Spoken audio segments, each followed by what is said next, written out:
Hello viewers, this is Just Fake Network TV, a place where you can get the latest information about Nigerian news. And now the news in details. China speaks on reported attack on Nigerians and other Africans. The Chinese government has stated that it has concluded plan to protect Africans in the country and will not tolerate discrimination against them. The country's foreign ministry spokesperson ÇH1ñ made the comment on Sunday at an event on anti-epidemic measures concerning African citizens in China, according to a statement by the Chinese embassy in Abuja.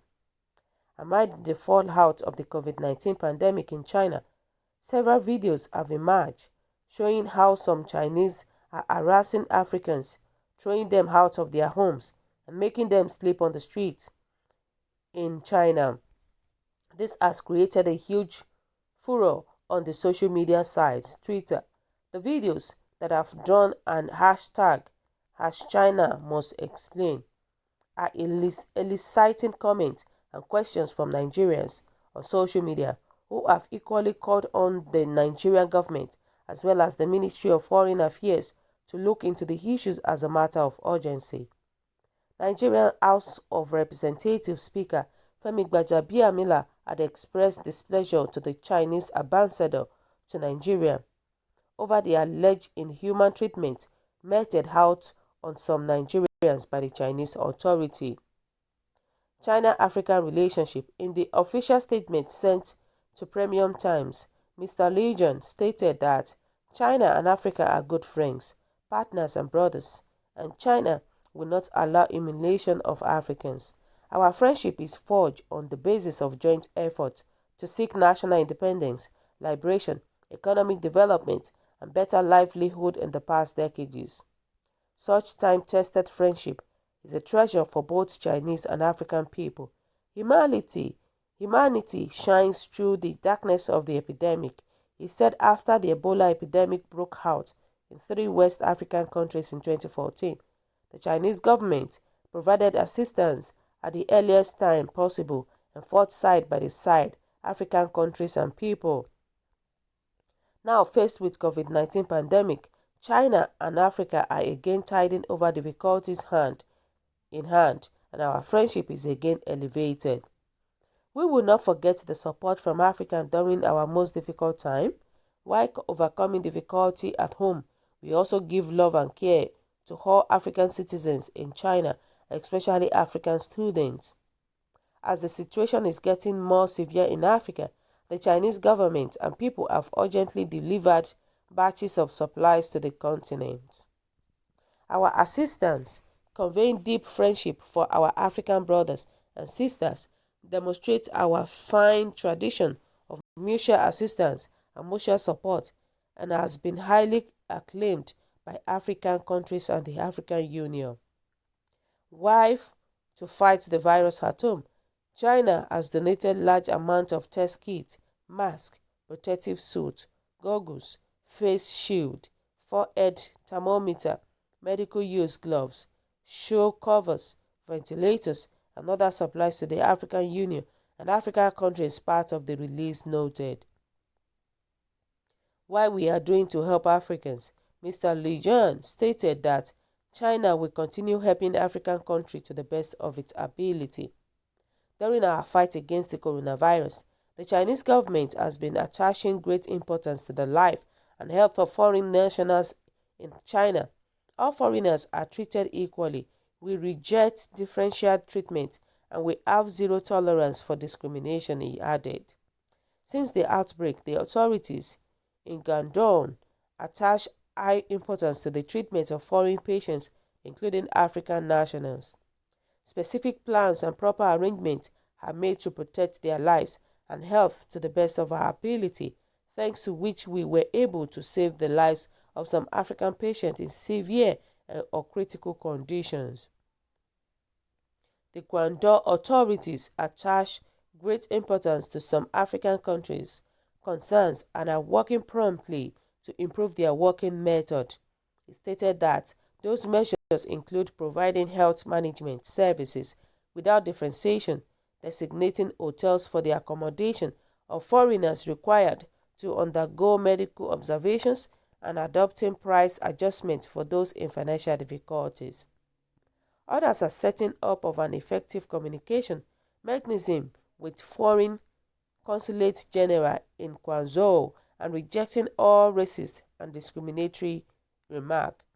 The Chinese people always see in the African people partners and brothers through thick and thin. China-African friendship is unbreakable as it is deeply rooted in this land.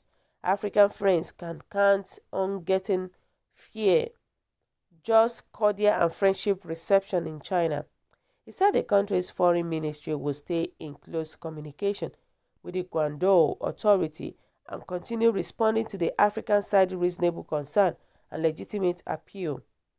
Why Nigerians were restricted, apart from the formal statement by the Chinese Foreign Ministry, the Chinese embassy in Nigeria also shared a post allegedly by a Nigerian named ÇH1ñ justifying the action against some Nigerians in China.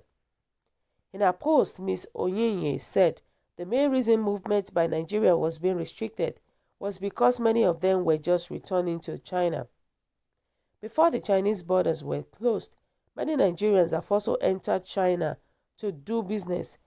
The Chinese government then asked that they be kept in isolation until they have been tested after 14 days of the quarantine. The Chinese government would lead them by themselves to a particular hotel in Guangzhou. China, as every other hotel, have been instructed not to allow any foreigners into their rooms. For those kept in isolation, health workers are also instructed to test and check their temperatures every morning, and if after 14 days you are tested negative to the virus, you will be released and free to go about your daily business. Just before the conclusion of 14 days, there were suspected cases of 3 people, but 2 were discharged due to the fact that they were diagnosed with typhoid and malaria, while only 1 had the virus. She stated that the one diagnosed with the virus refused to get treated as he was accused the health workers of attempting to infect him with the virus. He even had to hit a nurse on her face and she got injured, she stated. She said Chinese government workers there got angry, but then the chairman of Nigerian businessmen in China came and pleaded and asked that the boy be treated. The officials reportedly agreed, but said he would be deported after treatment. Ms. Onyinye said the discovery of an African with the virus made the authorities more interested in testing more Africans. They had to check every eateries in Guangzhou, China, where Nigerian dishes were prepared to search for Nigerians at tests were now carried out on all black people and foreigners. A discovery was made of an eatery where a woman who prepared mostly Nigerian dishes just returned from home and refused to self-isolate, and yet have already been preparing food for people. She was then tested and she was positive with the virus. She said this led to the lockdown of all local black eateries in Guangzhou town alone. The woman was then taken for treatment. Another black were highly monitored because if she had been preparing food for them, then there must be likely a case of where she must have transmitted the virus. She narrated that a news was then passed for everyone to remain indoors, while health workers would go about testing people from door to door. Health workers then went about from door to door to test persons for the virus. If found negative, you'll be given a card with which you carried around in order to enter any facilities.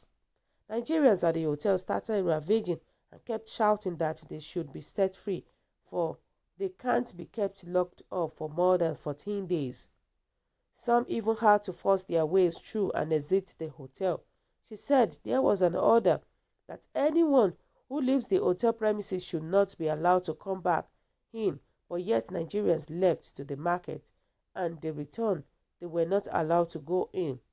This was what caused the clustering at the front of the hotel, and they began to spread false news that the Chinese government have denied them access to their homes and residence and have been asked to leave.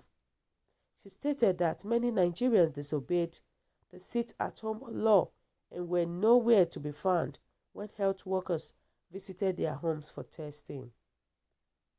She added that those who stayed indoors were all tested and given cards, and till date have no issues with accommodations or the Chinese government. Wow. And we'll be hearing a lot of things about this Chinese crisis, you know. People have been going back and forth telling us that the China, they actually sent Nigerians packing. Niger for you. I arrest my case. So guys, what do you think about this? What is your own take? Your comment is highly appreciated. And kindly drop your comments at the comment section below. For those who subscribe, I want to say a very big thank you to you and will say God bless you. Thank you and always stay safe.